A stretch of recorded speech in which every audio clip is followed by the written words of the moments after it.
Welcome to the next topic. അപ്പോൾ നമ്മൾ പറഞ്ഞുകൊണ്ടിരുന്നത് പൾമണറി വെൻറ്റിലേഷനെ പറ്റിയിട്ടാണ്. അപ്പോൾ അതിൻ്റെ ഡിഫറെൻറ്റ് സ്റ്റേജസ് ഉണ്ട്. ഇൻഹലേഷൻ, എക്സ്ഹലേഷൻ, അതൊക്കെയാണ് ഡിസ്കസ് ചെയ്യാൻ പോകുന്നത്. അപ്പോൾ ഞാൻ ജസ്റ്റ് ഒന്നും കൂടി ഒരു ഔട്ട്ലുക്ക് പോലെ നിങ്ങൾക്ക് പഴയതൊന്നും കൂടെ പറഞ്ഞുതരാം. അപ്പോൾ റെസ്പിറേഷൻ എന്ന് പറയുകയാണെങ്കിൽ തന്നെ എന്താണ്, it is A process of gas exchange. ഇതൊക്കെ നമ്മൾ നേരത്തെ പറഞ്ഞതാണ്. 3 പ്രോസസ്സാണ്. Pulmonary ventilation is the breathing, internal respiration and external respiration. രണ്ടും ക്ലിയർ ആയിട്ടുണ്ടാവുമെന്ന് വിചാരിക്കുന്നു. Then cellular respiration inside the cell. Then pressure changes. Okay, ഇതാണ് നമുക്ക് വേണ്ടത്. പ്രഷർ ചേഞ്ചസ് എന്ന് പറയുമ്പോൾ നമ്മുടെ ലങ്സിൻ്റെ അകത്ത് പ്രഷർ കുറവായിരിക്കണം. അറ്റ്മോസ്ഫിയറിൽ കൂടുതലാണെങ്കിൽ അറ്റ്മോസ്ഫിയറിൽ നിന്ന് ലങ്സിൻ്റെ അകത്തോട്ടേക്കും, ലങ്സിൽ കൂടുതലും അറ്റ്മോസ്ഫിയറിൽ കുറവുമാണെങ്കിൽ ലങ്സിൽ നിന്ന് പുറത്തേക്കുമാണ് എയർ മൂവ് ചെയ്യണത്. ഓക്കെ, ആ ഒരു കാര്യം മാത്രം നിങ്ങൾ നന്നായിട്ട് ഓർത്ത് വെച്ചാൽ മതി. So first one is the inhalation.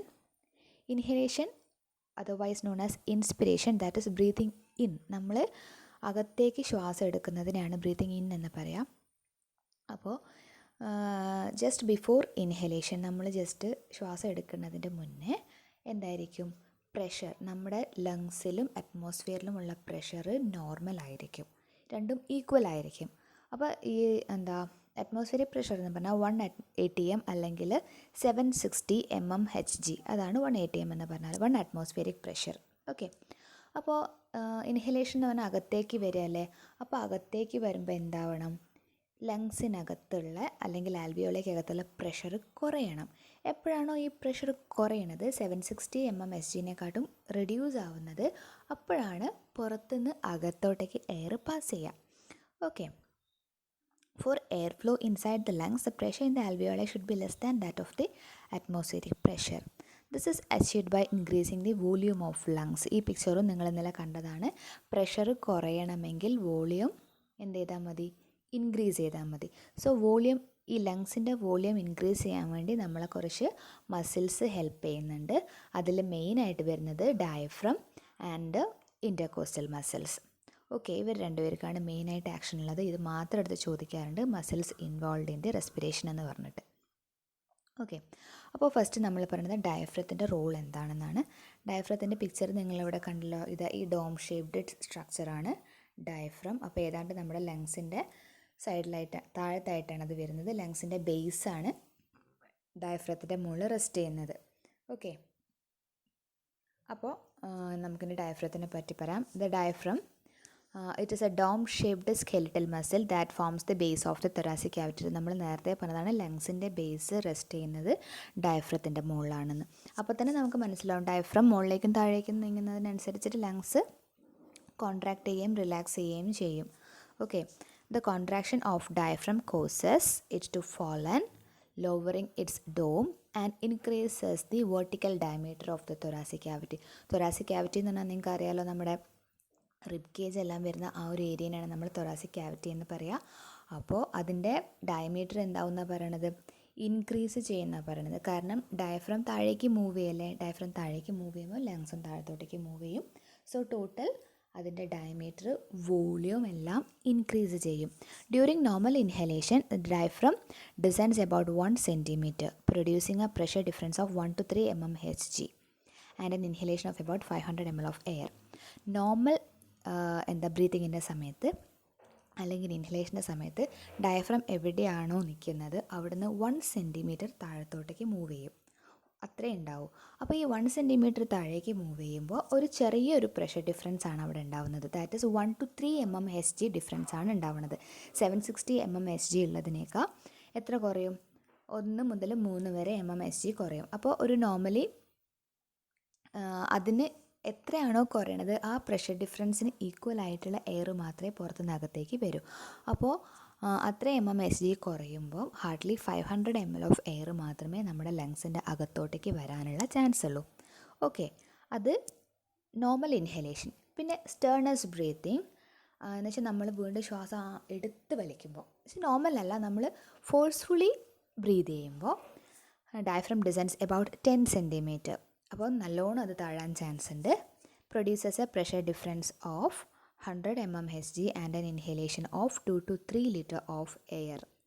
കണ്ടോ, അപ്പോൾ അത്രയും ചേഞ്ച് ഉണ്ടാവാനും 2 to 3 liters ഓഫ് എയർ നമ്മുടെ ലങ്സിലോട്ടേക്ക് വരാനുള്ള ചാൻസ് ഉണ്ട്. ഓക്കെ, അപ്പോൾ നോർമലി 1 സെൻറ്റിമീറ്ററേ ചേഞ്ച് വരൂ. സ്റ്റേർണസ് ബ്രീത്തിങ് ആണെങ്കിൽ അത് അപ് ടു 10 സെൻറ്റിമീറ്റർ വരെ ചേഞ്ച് വരാം. അപ്പോൾ 1 സെൻറ്റിമീറ്റർ ചേഞ്ച് വരുമ്പോൾ 500 ml 10 സെൻറ്റിമീറ്റർ ചേഞ്ച് വരുമ്പോൾ 2 to 3 ലിറ്റർ എയറുമാണ് അറ്റ്മോസ്ഫിയറിൽ നിന്ന് നമ്മുടെ ലങ്സിനകത്തോട്ടേക്ക് വരുന്നത്. ഓക്കെ, ദെൻ നോർമലി നമ്മുടെ റെസ്പിറേഷൻ്റെ സമയത്ത് 75% ഓഫ് ദ റെസ്പിറേഷൻ നടക്കുന്നത് എങ്ങനെയാണെന്ന് വെച്ചാൽ ഈ ഡയഫ്രത്തിൻ്റെ കോൺട്രാക്ഷൻ കൊണ്ട് തന്നെയാണ്. അല്ലെങ്കിൽ the movement of diaphragm is responsible for about the 75% of the air that enter the lungs during quiet breathing. Okay, അപ്പോൾ ഡയഫ്രത്തിനാണ് കൂടുതലും എമൗണ്ട് കൂടുതൽ വരുന്നത് ഡയഫ്രത്തിനാണ്. ഓക്കെ, അപ്പോൾ ഇങ്ങനെയാണ് വരിക ഡയഫ്രം. ഈ യെല്ലോ കളറിൽ കാണിച്ചിട്ടുള്ളത് നിങ്ങളിവിടെ ഒരു ഓറഞ്ച് കളറിൽ കാണുന്നില്ലേ ഡയഫ്രം? അപ്പോൾ ഇൻഹലേഷൻ്റെ സമയത്ത് ഡയഫ്രം താഴേക്ക് മൂവ് ചെയ്യുന്നതാണ് ഇവിടെ ലൈൻസ് ഡോട്ടഡ് ആയിട്ട് കാണിച്ചിട്ടുള്ളത്. ദെൻ എക്സലേഷൻ്റെ സമയത്ത് അത് മുകളിലേക്ക് മൂവ് ചെയ്യും. ഓക്കെ, അതുപോലെ തന്നെയാണ് സ്റ്റേണത്തിൻ്റെ സമയത്ത് ഇൻഹലേഷൻ്റെ സമയത്ത് സ്റ്റേണം എങ്ങനെ മുന്നോട്ടേക്ക് വരും. ഈ വൈറ്റ് കളറിൽ കാണുന്നിട്ടുള്ളതില്ലേ, അത് സ്റ്റേണം മുന്നോട്ടേക്ക് വരുന്നതാണ് കേട്ടോ. പിന്നെ എക്സലേഷൻ സമയത്ത് അത് പുറകിലേക്ക് പോകും. അതാണ് നോർമൽ ഈ ബോൺസിൻ്റെ കളറിൽ കാണിച്ചിരിക്കുന്നത് എക്സലേഷൻ്റെ സമയത്തുള്ള പൊസിഷനും വൈറ്റ് കളറിൽ കാണിച്ചിരിക്കുന്നത് ഇൻഹലേഷൻ്റെ സമയത്തുള്ള പൊസിഷനാണ്. അപ്പോൾ ഇവിടെ കണ്ടാൽ തന്നെ മനസ്സിലാവും ഇൻഹലേഷൻ്റെ സമയത്ത് കുറച്ചത് മുന്നോട്ടേക്കാണുള്ളത്. കാരണം എന്താ, നമുക്ക് വോളിയം കൂടുതലല്ലേ വേണ്ടത്. അതുപോലെ തന്നെ ഡയഫ്രം ഇൻഹലേഷൻ്റെ സമയത്ത് താഴേക്കാണ് മൂവ് ചെയ്യുന്നത്. അപ്പോൾ ടോട്ടലി നമ്മുടെ വോളിയം ഇൻക്രീസ് ചെയ്യാണ്. തൊറാസിക് ക്യാവിറ്റീൻ്റെ വോളിയം ഇൻക്രീസ് ചെയ്യും. എന്നിട്ട് എത്രയാണോ ഇൻക്രീസ് ചെയ്യുന്നത് അതിനനുസരിച്ചിട്ട് പ്രഷർ കുറയും. ആ കുറയുന്ന പ്രഷറിന് കറസ്പോണ്ടിങ് ആയിട്ടുള്ള എമൗണ്ടിൽ മാത്രം എയർ അറ്റ്മോസ്ഫിയറിൽ നമ്മുടെ ലങ്സിൻ്റെ അകത്തോട്ടേക്ക് പാസ് ചെയ്ത് വരും. ഓക്കെ, മനസ്സിലായെന്ന് വിചാരിക്കുന്നു. ദെൻ ഇൻ്റർകോസ്റ്റൽ മസിൽസ് ഉണ്ട്. അപ്പോൾ ഇൻ്റർകോസ്റ്റൽ മസിൽസ് എന്ന് പറഞ്ഞാൽ നിങ്ങൾക്ക് അറിയുണ്ടാവും, നമ്മുടെ ഈ റിബ്സിൻ്റെ ഇടയിൽ കാണുന്ന മസിൽസിനെയാണ് നമ്മൾ ഇൻ്റർകോസ്റ്റൽ മസിൽസ് എന്ന് പറയുക. ഓക്കെ, അപ്പോൾ അവർക്കും അവരുടേതായ ഒരു ഫങ്ഷൻ ഉണ്ട്. അതെന്താണെന്ന് വെച്ചാൽ when these muscles contract they elevate the ribs and there will be an increase in the volume of the rib cage. അത് കോൺട്രാക്ട് ചെയ്യുകയാണെങ്കിൽ എന്ത് ചെയ്യും, ഈ റിബ്സില്ലേ, ഈ റിബ്സ് എലിവേറ്റ് ചെയ്യും എന്ന് വെച്ചാൽ അതിങ്ങനെ മുന്നോട്ടേക്ക് തള്ളി വരാനുള്ള ചാൻസ് ഉണ്ട്. അതാണ് ഈ റിബ്സ് ഇൻ്റർകോസ്റ്റൽ മസിൽസിൻ്റെ കോൺട്രാക്ഷൻ കൊണ്ട് ഉണ്ടാവുന്നത്. ഓക്കെ, അത് കോൺട്രാക്ട് ചെയ്യാണ് ചെയ്യുക. കോൺട്രാക്ട് ചെയ്യുമ്പോൾ റിബ്സ് എലിവേറ്റ് ചെയ്യും. എലിവേറ്റ് ചെയ്യുമ്പോൾ തന്നെ നമുക്ക് മനസ്സിലാവുമല്ലോ, contraction of the external intercostal are responsible for the rest of the 25% of the air that enter the lungs during quiet breathing. അപ്പോൾ 75% വരുന്നത് ഡയഫ്രോം, 25% വരുന്നത് ഇൻ്റർകോസ്റ്റൽസുമാണ്. ഓക്കെ, കാര്യം മനസ്സിലായല്ലോ. അപ്പോൾ ലങ്സ് ആണെങ്കിൽ ഡയഫ്രം ആണെങ്കിൽ നോർമലി 1 സെൻറ്റിമീറ്റർ താഴത്തേക്കും പോവും. അപ്പോൾ 500 ml എയർ വരും. സ്റ്റേർണസ് ആണെങ്കിൽ വീണ്ടും 10 സെൻറ്റിമീറ്റർ താഴത്തേക്ക് പോവും, 2 to 3 ലിറ്റർ വരും. അപ്പോൾ അതിനെ കൊണ്ട് ഹാർഡ്ലി 75% ഓഫ് ബ്രീത്തിങ് നടക്കുന്നത് ഡയഫ്രം വെച്ചിട്ടാണ്. ഇൻ്റർകോസ്റ്റൽസ് കോൺട്രാക്ട് ചെയ്യുമ്പോൾ റിബ്സ് എലിവേറ്റ് ചെയ്യും. റിബ്സ് എലിവേറ്റ് ചെയ്യുമ്പോൾ തൊറാസിക് ക്യാവിറ്റീൻ്റെ വോളിയം ഇൻക്രീസ് ചെയ്യും. അപ്പോഴും കുറച്ച് ml എയർ നമ്മുടെ ലങ്സിനകത്തോട്ടേക്ക് കയറും. പക്ഷേ ടോട്ടലിൻ്റെ 25% മാത്രമേ ഇൻ്റർകോസ്റ്റൽ മസിൽസിന് റോളുള്ളൂ. ബാക്കി കൂടുതലായിട്ട് നടക്കുന്നത് with the help of diaphragm തന്നെയാണ്. ഓക്കെ, ദെൻ ഇത് രണ്ടും അല്ലാതെ വേറൊരാളുടെ പ്ലൂറ. പ്ലൂറ എന്ന് പറഞ്ഞാൽ നിങ്ങൾക്ക് അറിയാൻ പറ്റും, the outermost covering of our lungs. നമ്മുടെ ലങ്സിൻ്റെ ഏറ്റവും പുറത്ത് കാണുന്ന കവറിങ്ങിനാണ് നമ്മൾ പ്ലൂറ എന്ന് പറയുന്നത്. അപ്പോൾ ഈ പ്ലൂരയ്ക്കും അതിൻ്റെതായ കുറച്ച് ഫങ്ഷൻസ് അവിടെ കാണിക്കാനുണ്ട്. ഓക്കെ, അതിലാണ് നമുക്ക് കറക്റ്റ് പ്രഷർ ഡിഫറൻസ് ഒക്കെ വരുന്നത്. അപ്പോൾ പ്ലൂര ഒരു മസിൽ അല്ലാത്തതിനെ കൊണ്ടാണ് നമ്മൾ മസിൽസിൻ്റെ കൂട്ടത്തിൽ പറയാത്തത്. It is A layer. അപ്പോൾ മസിൽസ് ഇൻവോൾവ് എന്ന് ചോദിക്കുകയാണെങ്കിൽ നമ്മൾ ആ 2 മസിൽസിനെയും എഴുതണം. ഇൻ്റർകോസ്റ്റൽ മസിൽസിനെയും ഡയഫ്രത്തിനെയും എഴുതണം. അത് കഴിഞ്ഞിട്ട് ഈ പ്ലൂര കൂടെ എന്ത് ചെയ്യണം, നിങ്ങൾ അഡീഷണലി എഴുതി ചേർക്കണം. പ്ലൂര മസിൽ അല്ല, എന്നാലും മസിൽസ് ചോദിക്കുകയാണെങ്കിൽ നിങ്ങൾ പ്ലൂര കൂടെ എഴുതണം. Okay, during inhalation the pressure inside the pleural layer is called intrapleural pressure. It is lower than the atmospheric pressure. നമ്മൾ പ്ലൂരയ്ക്ക് 2 ലെയർ ഉണ്ടെന്ന് പഠിച്ചു.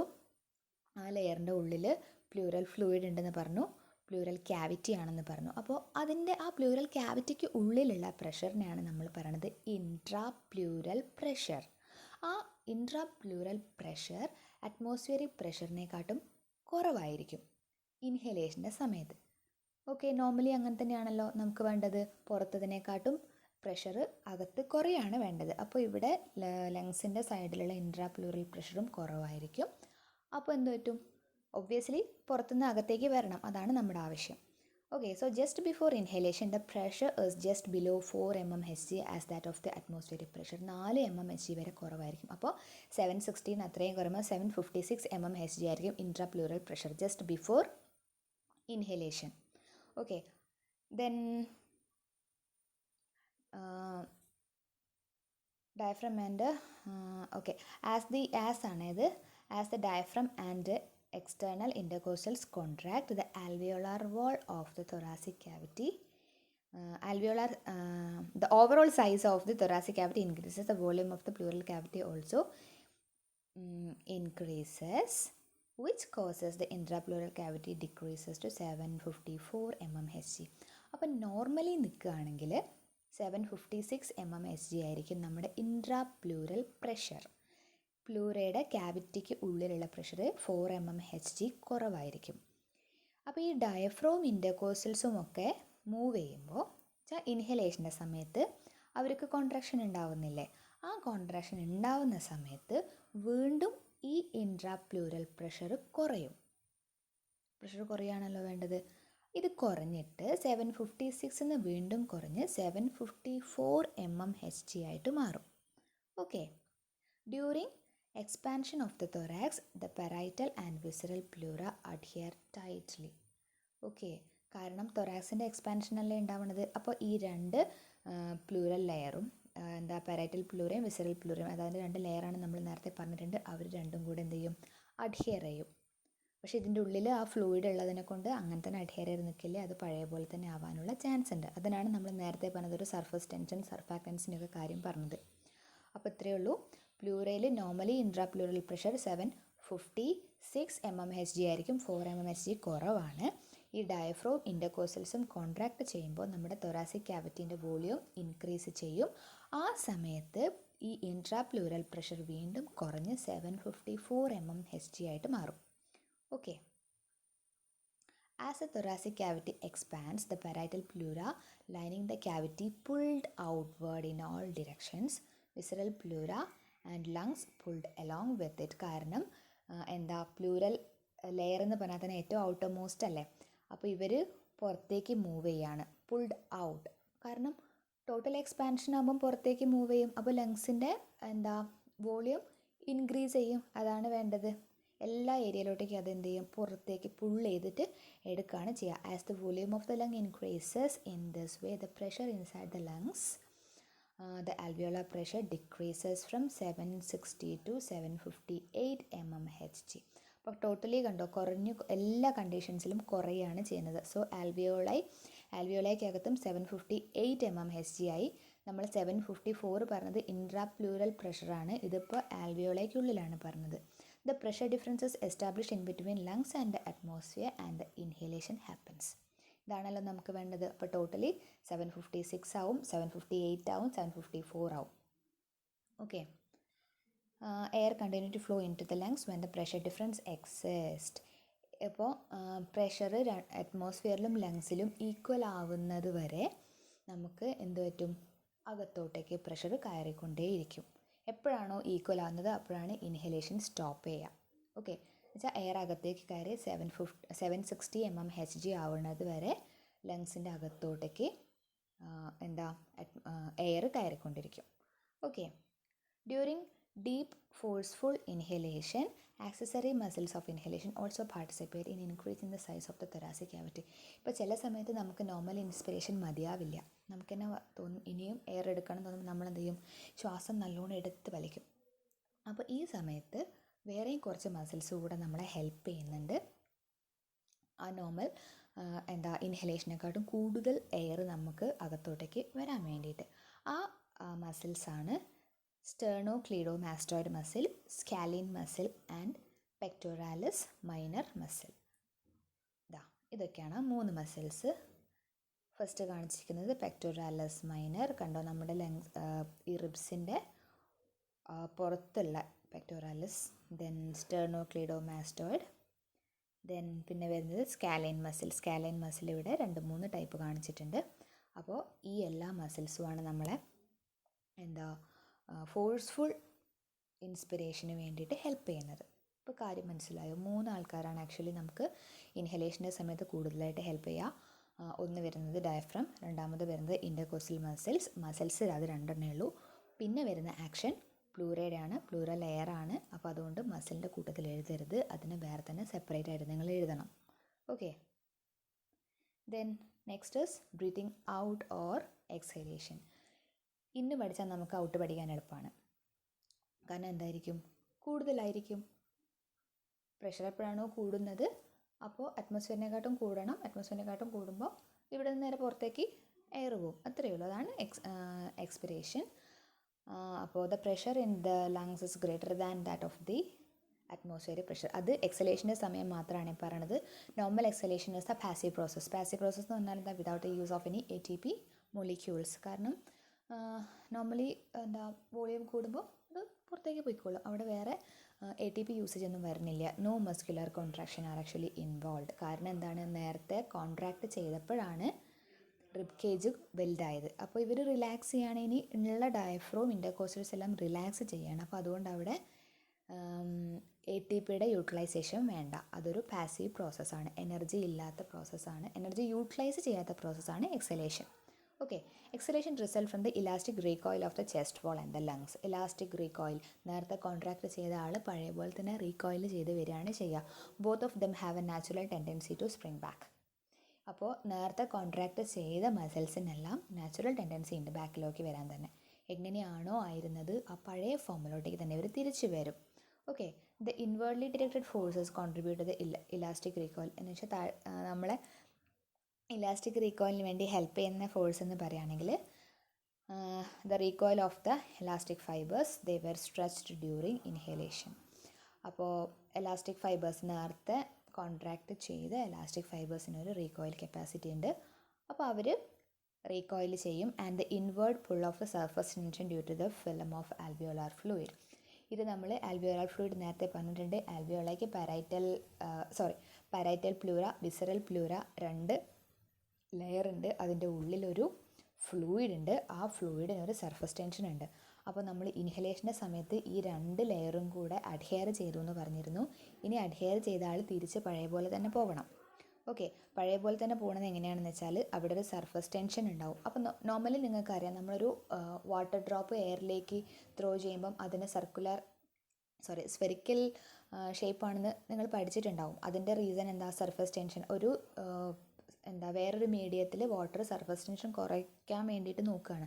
അതേപോലെ തന്നെയാണ് ഇവിടെയും ഈ പ്ലൂറൽ ഫ്ലൂയിഡ് അതിൻ്റെ സർഫസ് ടെൻഷൻ കൊണ്ട് അകത്തോട്ടേക്ക് പുള്ളുകയാണ് ചെയ്യുക. ഉള്ള ആൽവിയോളായി പുറത്തേക്ക് നിന്ന് ആൽവിയോളൈനെ അകത്തേക്ക് വലിക്കുമ്പോൾ എന്താവും? റീകോയിൽ തന്നെയല്ലേ പഴയ ഫോമിലോട്ടേക്ക് ആയിട്ട് വരികയാണ് ചെയ്യുക. That is expiration. Okay. Then exhalation starts when the inspiratory muscles relax. നേരത്തെ കോൺട്രാക്ട് ചെയ്തു, ഇവിടെ സ്റ്റാർട്ട് ചെയ്യുന്നത് റിലാക്സ് ചെയ്യുന്ന സമയത്താണ്. During exhalation the diaphragm relax, intercostals relax and the ribs are depressed. നേരത്തെ എലിവേറ്റ് ചെയ്തിരുന്ന റിബ്സ് പഴയ ഫോമിലോട്ടേക്ക് തന്നെ മാറും. അപ്പോൾ ടോട്ടൽ വോളിയം എന്താവും? ടോട്ടൽ വോളിയം കുറയും. വോളിയം കുറയുമ്പം പ്രഷർ കൂടും. This movement decreases the lateral, vertical and anterior-posterior diameter of the thoracic cavity, which decreases the lung volume. Total ലങ്സിൻ്റെ വോളിയം കുറയാണ് ചെയ്യുക. In return, alveolar pressure increases to 762 mmHg. നമ്മുടെ atmospheric pressure 760 mmHg ആണ്. അപ്പോൾ ഇവിടെ അതിനെക്കാട്ടും 2 mmHg increase ചെയ്തു. Totally ഈ volume എല്ലാം കൂടെ കുറയുമ്പോഴത്തേക്കും. ഓക്കെ. അപ്പോൾ എന്ത് പറ്റും? Passive breathing takes place. Then active exhalation happens during forceful breathing. It occurs during playing a wind instrument or exercise. അതെന്ന് പറയുകയാണെങ്കിൽ ആക്റ്റീവ് എക്സലേഷൻ. നോർമലി ഇപ്പോൾ നമ്മൾ പറഞ്ഞത് പാസീവ് അല്ലേ? Without the use of any ATP molecule, energy വേണ്ടാണ്ട് നമ്മൾക്ക് use ചെയ്യാതെ normal ബ്രീത്തിങ്ങിൻ്റെ സമയത്ത് അത് പാസീവ് ആണ് വരുന്നത്. അത് ആക്റ്റീവ് ആവാനുള്ള ചാൻസ് ഉണ്ട്. അത് എപ്പോഴാണെന്ന് വെച്ചാൽ നമ്മൾ എക്സസൈസ് ഒരുപാട് എക്സസൈസ് ഒക്കെ ചെയ്യുമ്പോൾ നമുക്ക് ഓക്സിജൻ്റെ അവൈലബിലിറ്റി കൂടുതൽ വേണ്ടി വരും. അപ്പോൾ നമ്മൾ അപ്പോൾ യൂസ് ചെയ്യുന്ന അപ്പോഴുണ്ടാവുന്ന എക്സലേഷൻ ആക്ച്വലി എനർജി യൂസ് ചെയ്തിട്ടാണ്. പിന്നെ നമ്മൾ ഏതെങ്കിലും വിൻഡ് ഇൻസ്ട്രുമെൻ്റ് യൂസ് ചെയ്യുമ്പോൾ ലൈക്ക് ഫ്ലൂട്ടൊക്കെ വായിക്കുമ്പോൾ നമ്മൾ നമ്മുടെ ബ്രീത്ത് കൺട്രോൾ ചെയ്തിട്ടാണ് ആക്ച്വലി അതെല്ലാം വായിച്ചെടുക്കുന്നത്. അപ്പോൾ അങ്ങനത്തെ സമയത്തും ആക്റ്റീവ് എക്സലേഷനാണ് നടക്കുന്നത്. ഓക്കെ, അപ്പോൾ ഇത്രയും കാര്യങ്ങൾ പഠിച്ചിട്ടിരിക്കുക. Then during this time the muscles of exhalation contract abdominal and internal intercostals which increases the pressure in the abdominal region and thorax. നേരത്തെ പറഞ്ഞ കാര്യങ്ങൾ തന്നെയാണ്. Contraction of the abdominal muscle move inferior ribs downward and compresses the abdominal viscera thereby forcing the diaphragm superiorly. അപ്പോൾ നേരത്തെ നടന്നതിൻ്റെ ഒക്കെ opposite action ഉണ്ടാവും, എന്നിട്ട് exhalation ഉണ്ടാവും. അപ്പോൾ മക്കൾ ഇത്രയും കാര്യം നന്നായിട്ട് പഠിച്ചു വെക്കുക. പിക്ചറൊക്കെ കഴിയുന്നതും അതേപോലെ തന്നെ പഠിക്കുക. Okay, thank you.